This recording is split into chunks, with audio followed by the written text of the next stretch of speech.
ladies and gentlemen, I ever introduce to you the Queen of Umukwata herself. Kitty kitty kitty kitty my boy.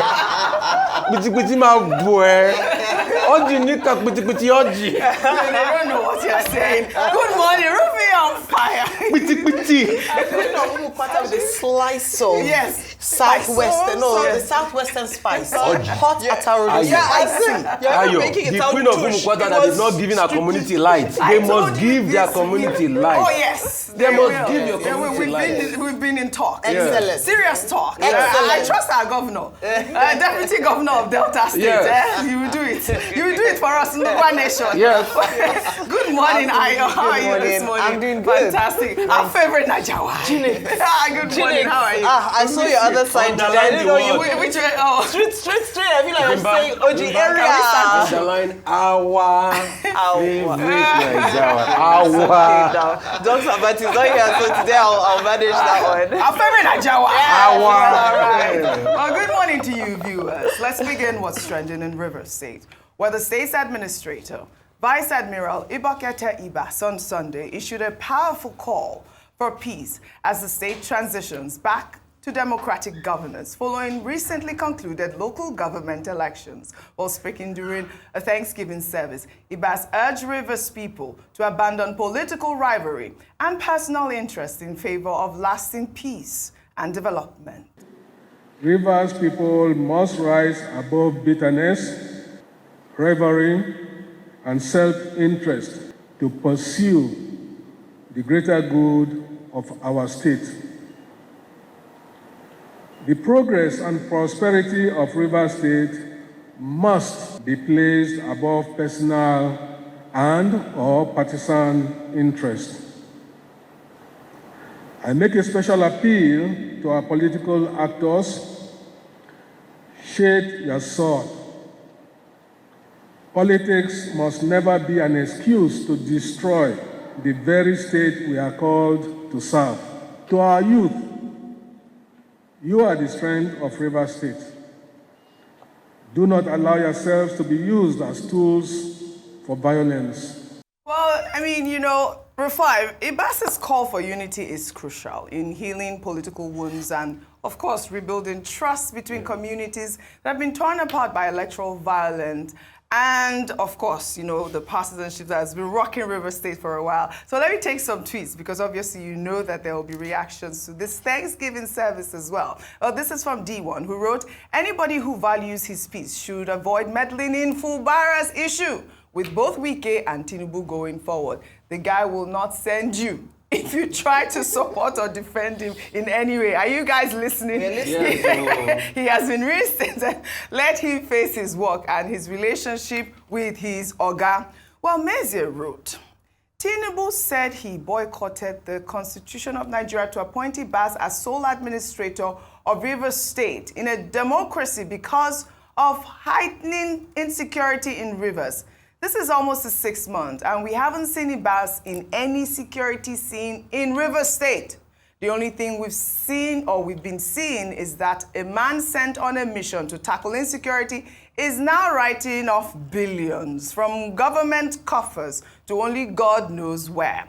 Someone sent on a mission to tackle insecurity hasn't caught one criminal in the last 6 months. Fair point. But he has conducted a local government election, which is nowhere near the insecurity he said he came to tackle. I don't blame them. I blame Nigerians who don't want to take actions. This is 21st century, and responsible citizens all around the world are waking up to taking drastic actions to stop corrupt politicians. Of course, Nigerians are going to speak because there's so much, awareness. There's so much talk about, young Nigerians taking up, the democratic process and all of that. But in the meantime, there's a video before I come to you that has now made the rounds in which we saw Ibas and his wife dancing and singing praises during that Thanksgiving celebration. Let's take a look.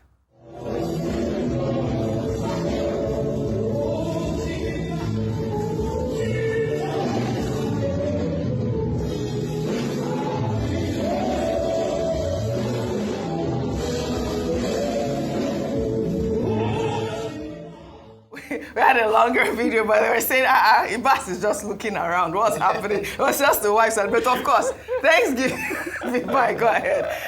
The wife is dancing. Won't she? Rufy on First fire. lady is sweet. Okay, Where's for me, She was first lady though. yes, so We don't, no, she didn't even have a title. Okay, she was wife of Solar. Wife of Solar Administrator. Yeah. See, for me, I speak to a lot of government people, and the argument they made when the state of emergency happened was the fact that they even used to say Fubara. I totally condemn that argument. You used to say Fubara, but you created an aberration on the democratic institution. I don't want such a demo. I would have preferred Wike should have done his worst to Fubara. And please, for the opportune time, we are not fighting for Fubara. Fubara is too inconsequential in what we are fighting for. What we are fighting for is the sanctity of the office of the governor. Because Wike that is doing it today, nobody dares do that to him when he was governor.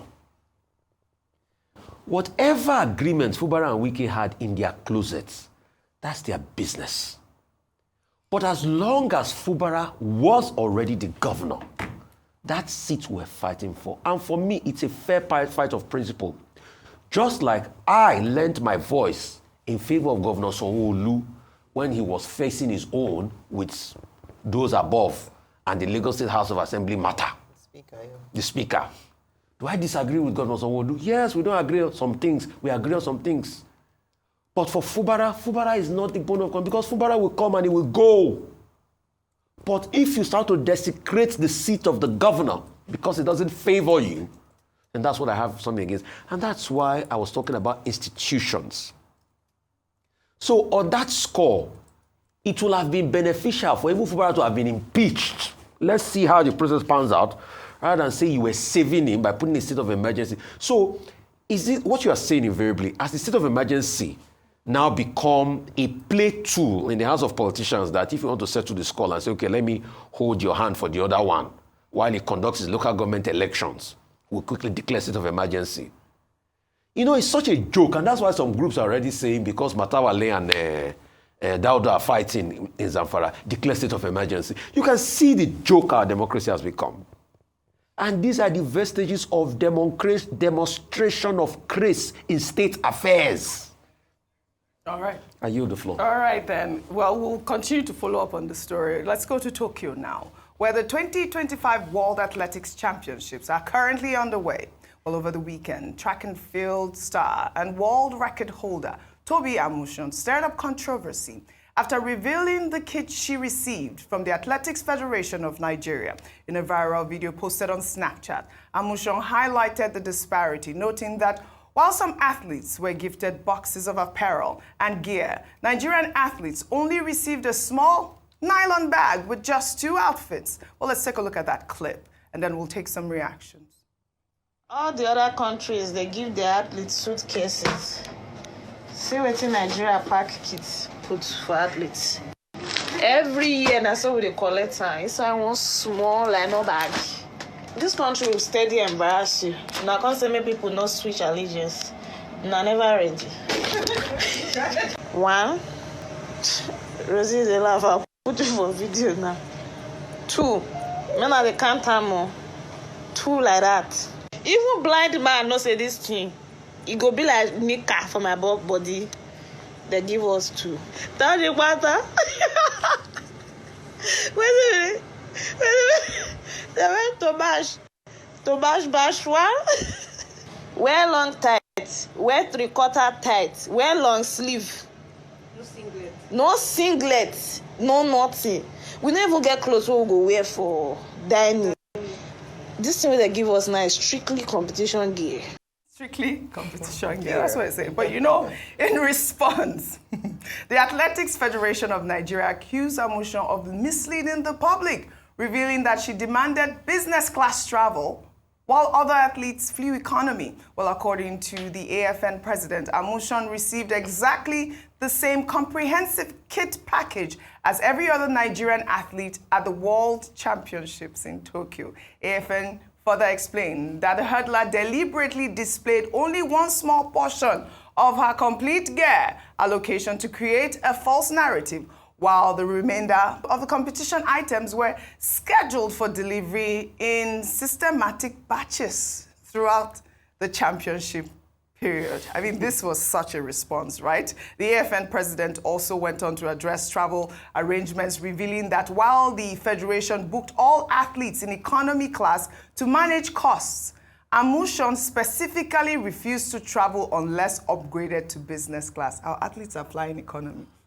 forcing AFN to purchase a separate premium ticket for high alone at considerable additional expenses. Let me take some reactions. This is from Major, who wrote, 2 simple questions. 1, why did you have to send the kids separately? Would it not have been prudent to send the kids in a single packet? 2, why should your athletes fly economy all the way to Tokyo? Nigeria to Tokyo is very far. Sitting on an economy cabin for such a long flight may even impact their performance. They need to be comfortable. Hence, she opted for business class. Only a person who has never seen the inside of a plane or flew directly to Asia would argue about this. This is what this Twitter user is saying. But I am not surprised. It's Nigeria, the epitome of mediocrity. Well, Elvis wrote, they got exposed and suddenly claimed the kids were being sent in batches. But why didn't the United Kingdom, the USA, and others send theirs in batches? A kit that fits in one suitcase abroad is being sent to Nigerian athletes in batches. Make it make sense. And that's the question, Ayo. Yes. Make it make sense. Because we did see other videos of other athletes from different parts of the world, the United States to start with, because I saw this one, I mean, even in, it's in Africa. They're all going to the same competition. They're all competing on that. So whether US anywhere. This is the question. But how is it that they got their complete gear and Tobi is saying that she's got just 2 packs? But we also know that the company that is responsible for the kids said that they were going to have, a bunch of items in their kits. Okay. Ayo. Maybe it's systematic because it's Ekene Dilichuku or GIG that taking Ekene stop. No, maybe it's local transport. The athletes went by air, but the kits are coming behind them by dispatch. It's systematic dispatch via GIG. God is good motors is taking dispatch. God is good motors would actually deliver faster, right? It's coming. No, I mean it's so sad that we keep talking about these things, and that's why we keep losing our best athletes. Where's Favor Ofili today? Oji, the same incompetence, administrative wahala that has driven this youngster from Nigeria to Turkey. Now, Tobi Amusan, despite all the shenanigans that what did you like? Despite all the shenanigans of the Athletic Federation of Nigeria, has remained with Nigeria a world-class, world-breaking athlete. And you are accusing I think the AFN president ought to face the National Assembly at this rate to come out with that kind of disgraceful statement. To say that she flew first business class while others flew, you should hide your head in shame.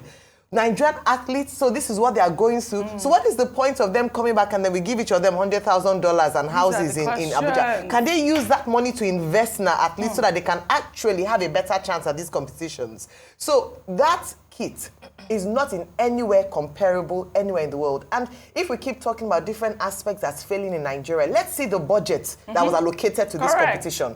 Let us see how much, because they're saying that the money wasn't enough. Let us see how much, line item by line item, and how the money was spent, because we will see that someone dropped the ball along the way. And that is why we're having kits in batches where some are coming with first class, others with dispatch ride. But in all honesty and in truth, when can we get it right? Somebody said, and I was ashamed to really agree with the person, that we are becoming an epitome of mediocrity, whereby if it's mediocre, then it's a Nigerian thing. And that's not who we are. Right. We have talented people. We have excellent people. It's just that we keep putting round pegs in square holes. We keep putting people who are not fit for the job in the position, and they come out with press statements like this in justification for a poor show out. I keep saying, until heads roll, until their punishment, and very publicly so, we'll continue to see this shameful display on the global scene. I hope that they apologize to Tobi Amusan, and they apologize to all the athletes who had to fly in inconvenience to Japan to represent Nigeria and bring back the trophy. And this is for you, because my Akwa Ibom sister, No, Meanwhile, you are from Cross Cross River, River, yes, but yes, it's okay. We are it's collabo. okay. Meanwhile, in Akwa Ibom this weekend marked the closing ceremony of the State Sports Festival, a week-long event that aimed to affirm Governor Umo Eno's commitment to using sports as a tool for unity. Throughout the festival, over 3,000 athletes competed in 18 different sporting events. Both the opening and closing ceremonies featured march parades from 31 local government areas and showcased the state's rich culture through music, dance, and costumes. Let's take a look.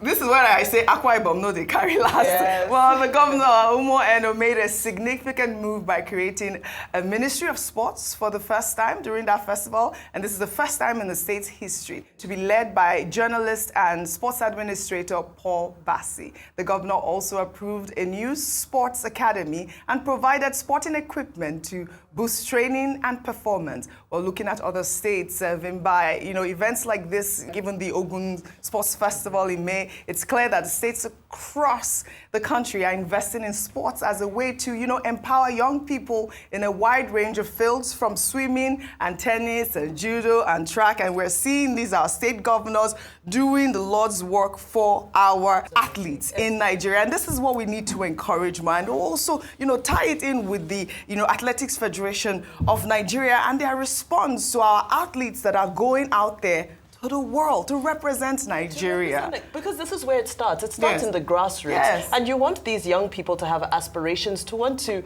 represent Nigeria on the global platform. But there needs to be an encouraging trajectory to do so. As much as we're all patriotic and everybody wants to represent their country, let it not be a burden that you're being made to represent your country. But let me start with Akwa Ibom. So I love the story of the sports festival because it disappeared for a while. It was Udom Emmanuel who brought it back in 2017. And since then they've been able to put it on consistently, and it's growing. And we know that Uyo already has a stadium, so I love the fact that these facilities that we create are not turning into white elephants. We're looking for creative ways to continue to engage the infrastructure that we invest in. So Ogun State, I believe Bayelsa also has a nice sports festival. So I think this is really incredible. But again, going back to the original point, which is that this is supposed to be a grassroots level of identifying talent, investing in talent, so that they can take their careers globally. Right. To add to that story of what's happening in Tokyo, there's a report, and I challenge the AFN to dismiss it, which is that there were more officials who traveled than athletes. Yes. You saw, and that's why I'm saying that, please, come and debunk it, because the people are saying that it was 15 athletes and there were more officials. So maybe, the athletes couldn't be put in business class because the officials had already taken up all the seats in business class. Couldn't they get the sponsors to put them on business class?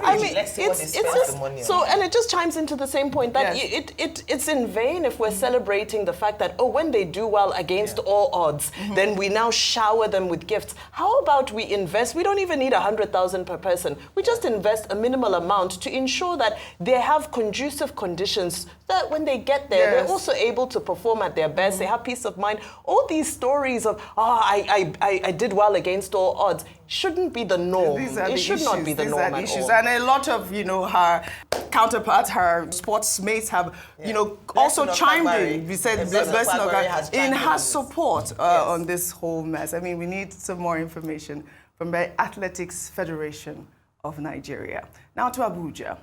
We have an update on a story we brought you last week. The Minister of Women's Affairs, Imam Suleiman Ibrahim, has met with staff members following their protests over poor welfare and working conditions. During a town hall meeting, the minister pledged renewed commitment to staff well-being and called for unity and dialogue. In response, union representatives acknowledged that the protests had been misdirected and pledged renewed support for the minister. Well, in a gesture of goodwill during the meeting, the minister announced some palliatives that each worker present there would get. Even they'll receive 50 kg bag of rice. Let's take a look.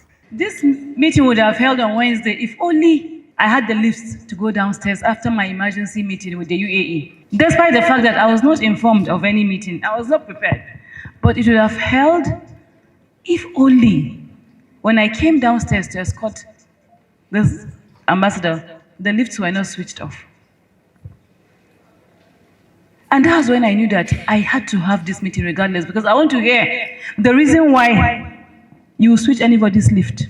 So trust me, we'll have a lot of work to do when it comes to breathing team spirit, when it comes to understanding our job. You see, this civil service thing or ministry thing is structured. Do you know all what you're complaining about has nothing to do with me? Do you know that?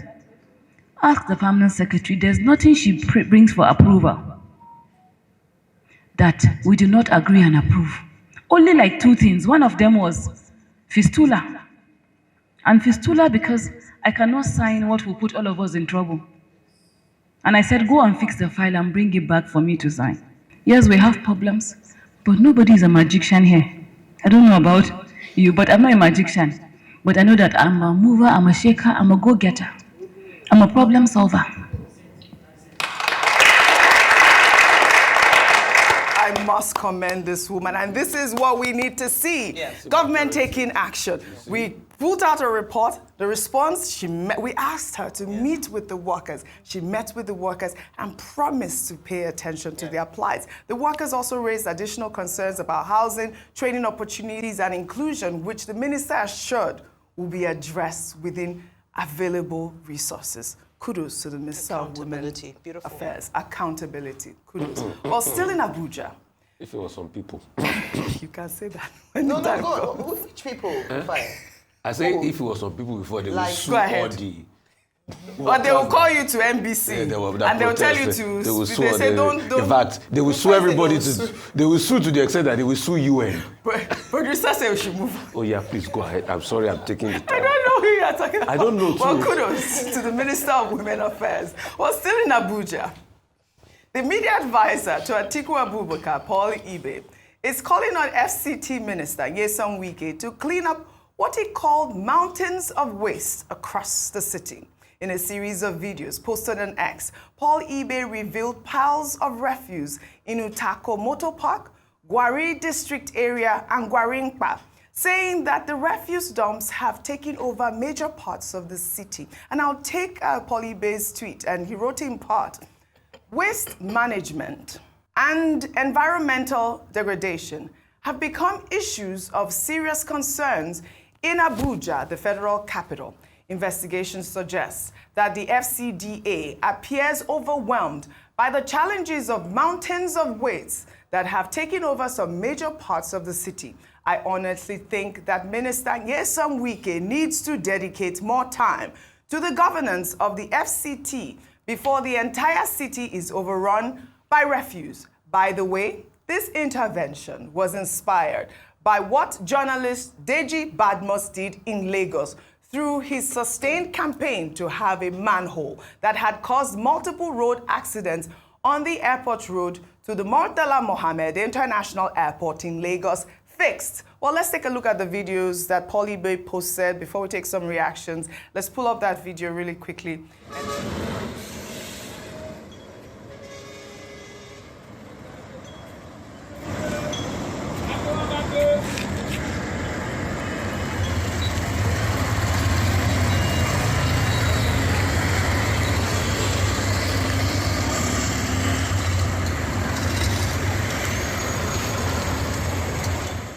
I just look at this, and I did see some videos that you posted online as well. And let me just take some reactions to this story, then you'll respond. Well, this is from Just Uso, who wrote, as governor of Rivers State, he could not tackle the menace of waste management. The whole city was overrun with refuse. So he can't give what he does not have. But he will give you guys good roads and flyover. You know that. That's what Minister Wike will do. He will give you roads. But you know, according to eBay, these mountains of trash have clogged the drainage and have aggravated flooding, especially during heavy rains, for the piles of trash in Gwaringpa. He said that the adjoining street's entrance has been almost completely blocked by this pile of trash. And as a result, residents have started calling the street Refuse Bola Road. Bola Road? Well, I mean, okay, go ahead. Let me just hazard a reaction. I'm sure when they're going to react, they will abuse you for saying that you do not consider the other areas of Abuja that he has cleaned and the roads he has done. We've said that he does flyovers. No, this is the reaction they're going to give you. Okay. Then the second thing, they will not tell you that they are coming to cleaning that place. Then the third part, they will not tell you that it's because of the work they are doing it one by one, that the contractors did not go to sites. Then they will now finish it with abuse and saying you don't even know your job, that you are not a journalist, you know. They will abuse you and all of that. You see, but all of these abuses does not erase the fact that a federal capital territory has become a mountain of death. Oh, the last one, Oji, part of their defense, what they will say is that they will say, why are you blaming the government? What about the people that are going to pour debt there? In fact, so they will not blame the people. They will blame, okay. And now say it's the people's fault that they are pouring debt there. After they will not abuse you again. They will not say you don't know your job as a journalist. But you see, it doesn't stop the fact that things are not being properly done. It's not fair. Rather than them focus on cleaning FCT, they are busy focused on River State where they are not governor any longer. But if you say this one now, they will come, they will abuse you and say, get out, get out. Well, Get. you know because what I for love? them, it's government of abuse. But we are happy that... Yes. No, the last one, Oji, sorry. Go ahead. Let me make this point. They will say, Polibe is opposition, is PDP. That's why he's about Atiku spokesperson. ADC. That ADC now, that was his own concern, that But that's his body, they the job prepare him. of the opposition. No, that is the job I've of already, the opposition. you know why? Yeah, I've already yes. responded for them. Okay. So that... Do you have telepathic access to that, your best friend, your bestie? Sorry, just a minute. Yes, The danger it's of a not single a story. minute. Just a minute. Danger of a single story. Usually what politicians do is that they take out adverts to show what they are doing right. Yeah. And this is the responsibility of citizens to tell the other part of the story. You cannot be a leader and focus on one area and do very well and leave other parts to falter. Security, waste management in FCT has been big in the news. He needs to fix this. All right. You know what I love about what we've been doing so far? I mean, Deji Badnos put out a post on that manhole. Lagos governor responded. We put out a story about Kebbi State governor responded. Fire the commissioner. We put out a story about the Minister of Women Affairs. She responded. Now, we are challenging Minister Governor Nyesom Wike to respond up to the task. He will respond. He's up to the task. He will respond, but he will Yes. just also use flickers of insults too to respond. Small, It's okay. then he will not respond. He will not do it fully. No. Don't worry. All right. Collect it, it's worth it. Gwarimpa, there's one in Gwarimpa. All right. Now we challenge the Minister of the Federal Capital Territory, Nyesom Wike, to respond to this incident in Abuja. Well, let's take our good news report now. Celebrating celebrity chef Hilda Bassi, who has made history again, setting a brand new Guinness World Record for cooking the world's largest pot of Nigerian jollof rice at the Eko Hotel and Suites in Lagos over the weekend.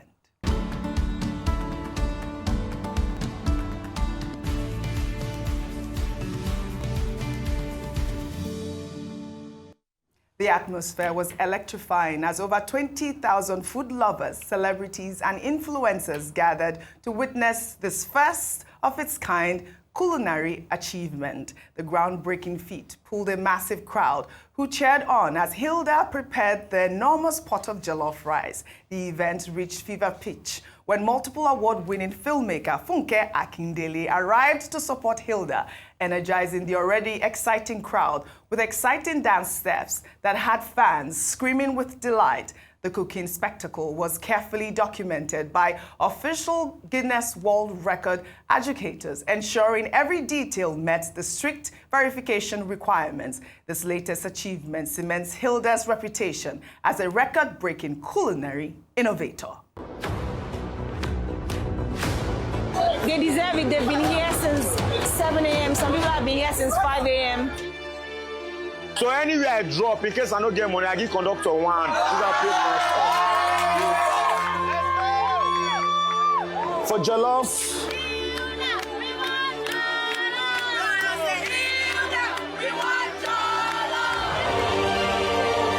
I really love the taste and it looks rich. I always always judge the jollof rice based on looks first and then aroma. So for that, it came correct.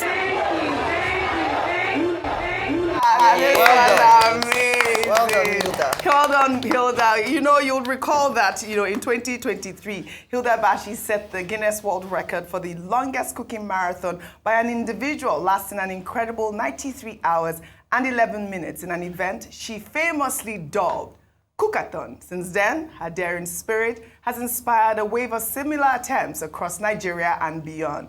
Now, with this jollof rice record, she continues to showcase Nigerian cuisine on the global stage, proving that our local dishes deserve world recognition, always putting us on the map. Kudos, congratulations, Hilda Bashi.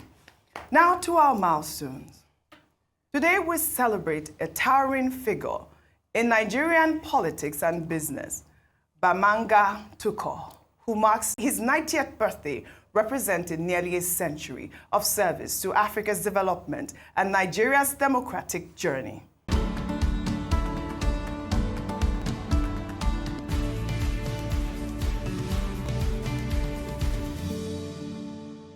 Born on September 15, 1935, Tukur has worn many hats throughout his remarkable life, from the corridors of the Nigerian Ports Authority to the governor's mansions, from boardrooms across Africa to the highest echelons of political power as national chairman of the People's Democratic Party. In the mid-1970s, as general manager of the Nigerian Ports Authority, Tukur tackled the massive cement importation crisis that had paralyzed Nigeria's ports. During the twilight of Yakubu Gowon's administration, his leadership saw the construction of new seaports that transformed Nigeria's trade landscape. In 1983, he briefly served as governor of Gongola State, now Adamawa State. From his traditional titles to his commander of the Order of the Niger Honors, Tukur embodies the intersection of tradition and progress. His story is one of resilience and reinvention. Happy birthday to you. Happy birthday to you. Happy birthday. Happy birthday to you. Happy birthday to you. Happy birthday. Congratulations. Today, as Bamanga Tukur celebrates 9 decades of life, we at Arise News honor a statesman whose legacy spans generations. Happy 90th birthday to a remarkable son of Nigeria. More under milestones, we celebrate one of the most powerful voices in contemporary literature, Nigerian author Chimamanda Adichie, on the occasion of her 48th birthday.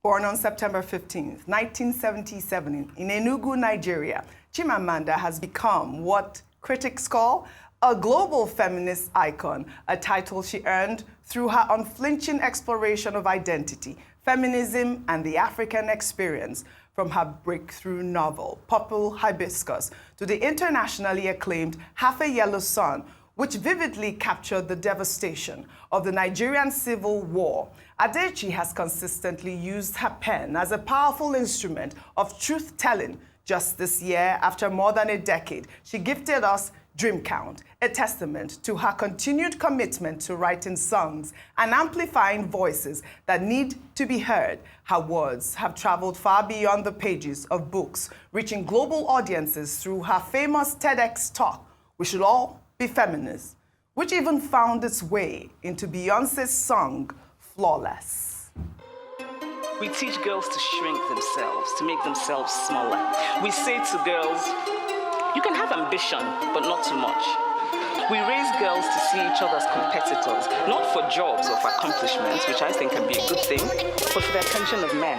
Feminist, a person who believes in the social, political, and economic equality of the sexes. You wake up, post up, round in it, flossing on it. This diamond, my diamond, this rock, my rock. I woke up like this. I woke up like this. She definitely woke up like that. Beautiful Chimamanda Ngozi Adichie. Now, what makes Chimamanda truly special is how she changed the landscape for African writers today. As we celebrate Chimamanda's 48th birthday, we honor not just an exemplary writer, but a fearless storyteller who reminds us that literature has the power to heal, to challenge, and to transform. And so, we at Arise News join readers around the world in wishing Chimamanda Ngozi Adichie more years of brilliant storytelling. Happy birthday, Chimamanda Ngozi Adichie. But I'd love to thank you all for your great analysis, as always, on what's trending today. Again, happy birthday, Chimamanda Ngozi Adichie. Well, that's all I have for you guys on what's trending today. I'll see you all tomorrow. This diamond, my diamond, this rock, my rock. I woke up like this.